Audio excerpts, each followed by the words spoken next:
Today we're going to give an update in relation to the weather that we're expecting across the state over the next couple of days. So I'm Commissioner Carlene York of the New South Wales State Emergency Service, and I have Jane from the Bureau of Meteorology in relation to the weather that is forecast. So firstly, I'd like to let the community know that we are expecting more thunderstorms and rain over the next few days, commencing tomorrow, in some of the areas that have really suffered from the rain events over recent weeks and months. It is of a concern for us, the forecast rainfalls that you'll hear about in a moment in relation to creating severe chance of flash flooding across a wide range of areas inside New South Wales, western areas of New South Wales. So currently in the last 24 hours, the New South Wales SES has had 199 requests for assistance and 4 flood rescues, bringing the total to 514 flood rescues throughout this whole event. We are putting a number of warnings out, and I'd ask the community to keep aware of those warnings and keep up to date as to how those warnings affect the areas in which you live. It's really important that you remain aware of those warnings, and at the moment we have a total of 92 warnings out, with 11 where we have asked people to evacuate. Where we do ask you to evacuate, we would ask that you plan ahead and see if you can go to family and friends or to safe places, but there will be evacuation centres set up if we need them in different areas. So with the saturated catchments, the wet ground, the full rivers, we are very concerned about the rainfall that is forecast over the next few days. And again, as I say, impacting some of the areas that we have seen some severe flooding. We are looking at some areas of concern, which is Forbes and Condobolin, and we think that we are anticipating that there will be a chance of heavy rain around that area.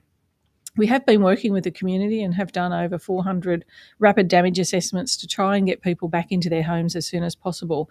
But particularly with this weather that is forecast and coming towards us, please understand that we may have to reissue some evacuation warnings or orders across those areas. So we want you to get back in your homes, but we want you also to remain safe through those areas.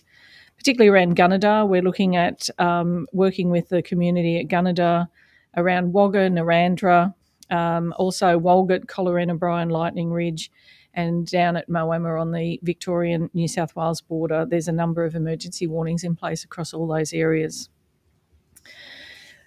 We have been helping those areas prepare. Obviously, we've been responding to some of the floods, but helping them prepare for this event that is forecast to come. And it does depend, and Jane can give an outline, it does depend in relation to the extent of the rain that falls and where exactly it falls and whether it flows into those catchment areas. But we anticipate some of the rivers will again commence rising after they have been slowly falling. In that preparation, we've reached a record in relation to sandbags that we've now delivered over 1 million sandbags out to the community to help them. Again, we are working with other emergency service partners, police and the ADF, and we have resources that have been brought in from interstate.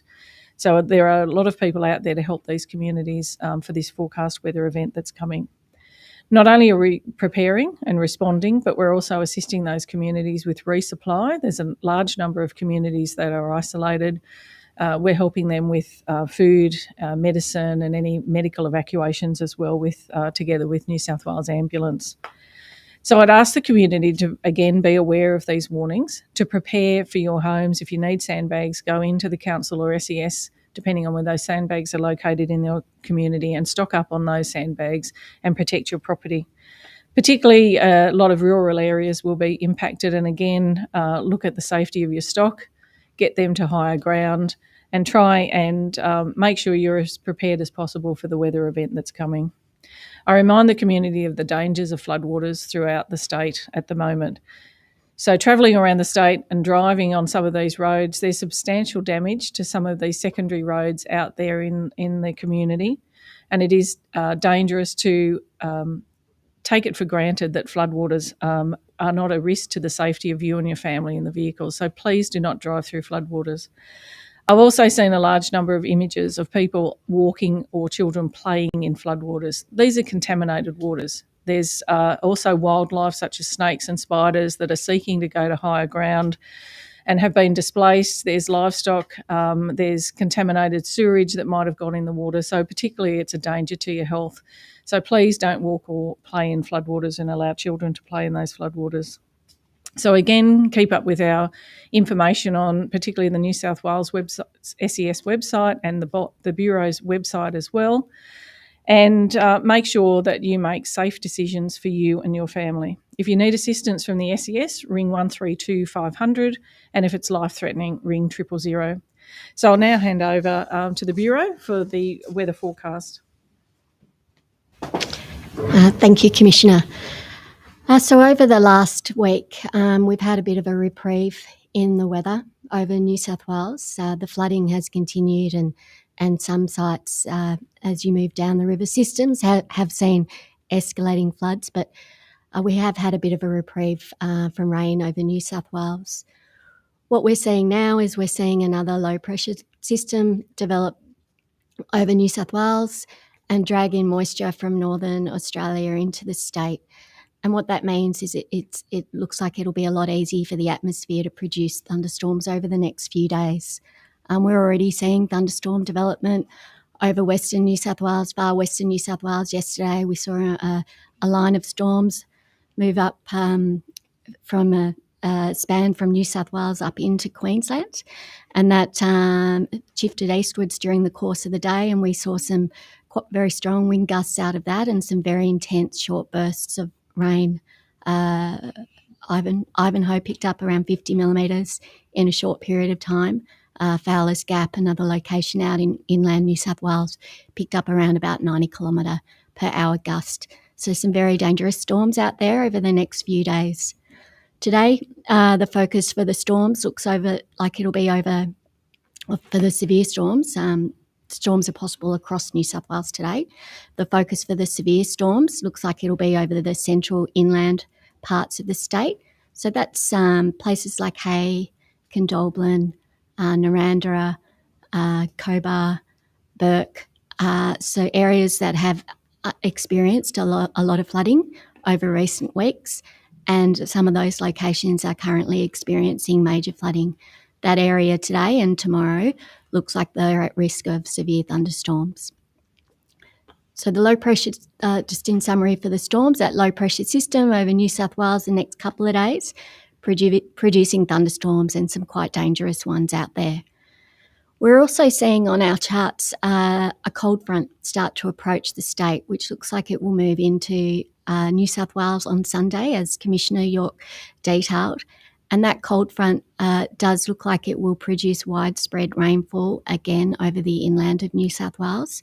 So unfortunately, that will affect areas that have seen major flooding for weeks now, on and off for weeks now.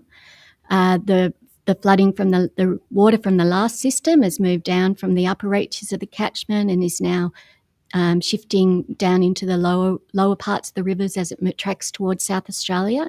What this new rain will mean is a recharge in the upper reaches. So places like Gunnedah,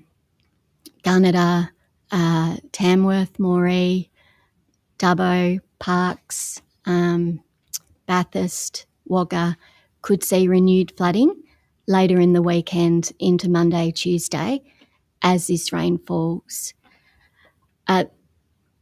The flooding does look like it will occur over places that have already seen flooding over recent weeks, which means the community has experienced what they're about to experience again. But I would urge residents of New South Wales to keep an eye on the warnings. They'll be updated over the next few days as our models come in line with where the rain will fall and how much. The hydrological models really rely on that level of detail to translate that to a river height. For the coast as well, so we've just been talking mainly about Western New South Wales up to this point. The coast does look like it will see rain and storms as well over the next few days, starting from tomorrow.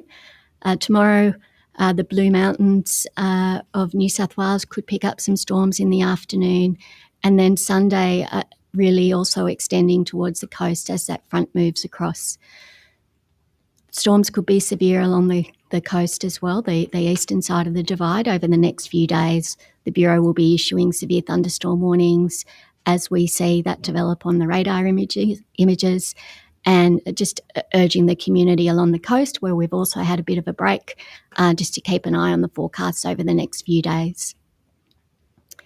Good news is this rain does shift off pretty quickly. The front moves through Sunday, Monday, and then by Tuesday, most of the state should be clear or largely clear. And we've been getting some quite humid and hot weather for New South Wales as well over the last couple of days. So this cold front will mean a reprieve in the humidity. We've got some colder, drier air following it. And I'll just finish off at that point and open it up for questions. So any questions? Just a question about river levels and how much rain we're expecting around the Murrumbidgee and Tumut catchments, and how will that impact the river levels? Yeah, so that area there does look like the focus area for the larger rainfall amounts. So up until Sunday, it'll be pretty hit and miss. Thunderstorms by their nature, they're really small scale, so not expecting widespread high totals over that area. But Sunday, as this rain band develops, when the front moves through, we could see between 50 and 100 millimetres in that area. That would bring the river levels back up towards the major levels.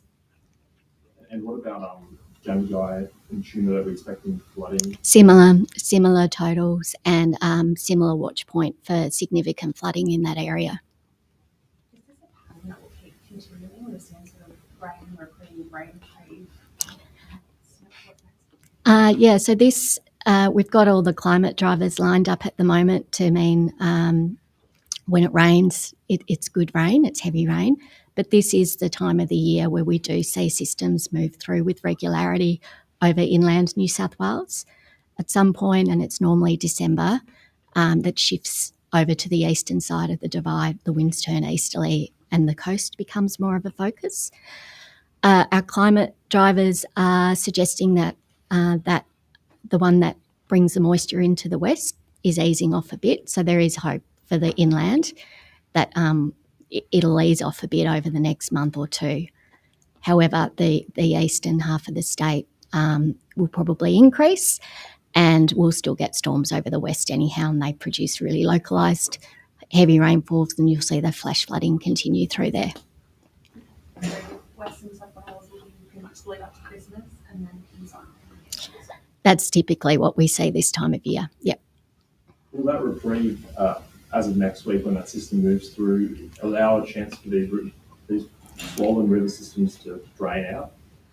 There does look like there's another follow-up system towards the back end of the week, next week. It's early days to give any detail on that, but from what I'm looking at, I wouldn't expect a lengthy reprieve after this one, unfortunately. I guess a question for the Commissioner. Just in terms of, you said the areas of concern were Forbes and Condobolin. Are we expecting those river levels to reach the kind of peaks that we saw, 10.7 metres the other weekend? Well, according to the Bureau's advice, it's possible that it could get to those major levels again. It does just depend on where the rain falls, whether it's an intense rainfall, near the town or falling into the catchment areas of the river. But at this stage, we're quite concerned about those river levels going back to some of those earlier peaks.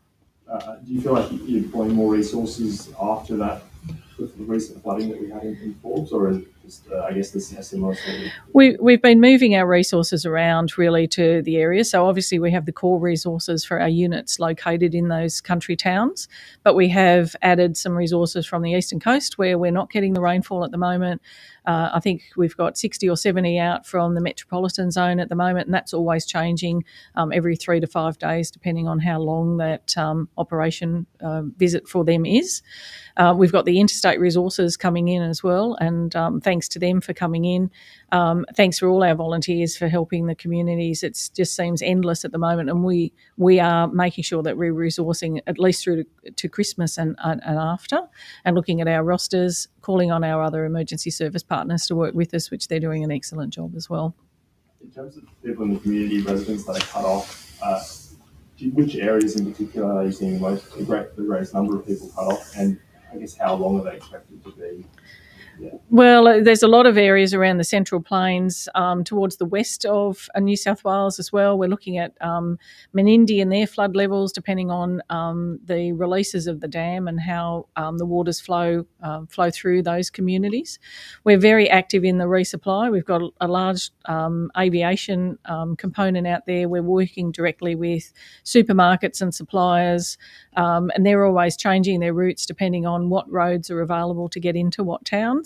And then the smaller communities and homesteads, we will resupply them as well. So we're not only in the response phase, but we're also in that resupply and some of the areas helping them hand over to recovery and assist them on the damage that's being done in the communities as well. So we're very active across a whole number of areas, as well as a whole number of support services to the community. You mentioned the record number of sandbags. Is that the whole state? It is, but it's still it's a massive amount of sandbags to have 1 million out there, and we haven't stopped, and we've ordered a few more 100,000 to go out to the community, so wherever they're needed. And some of these communities, it's a great message to get out to them, is don't start taking the sandbags away until some of these weather events go through and we can see what the risk is to their home. So if they're in place, probably a precaution to leave it in place and see what the warnings are for your particular area of the state. But we will always have fresh sandbags for those that need it or different areas. Any other sort of records that's probably more a question for the Bureau, but I know, often I'm being told 1952 records, 1972 records. So regretfully, these floods are breaking a lot of records, historical records across the state because of the levels that they're getting to. And we've got to remember that we've come out of a period of drought where we have been able to probably deal with floods a little bit better because the rivers have been lower, the dams have been lower, but it really has been raining intensely for the last 18 months and it's filled up all those catchment areas. And so it only takes a small amount of rain to actually bring the level of the rivers up. And sometimes we've seen go into areas that have not been flooded before and go to record heights of that we have not seen for many years. Okay, thank you very much.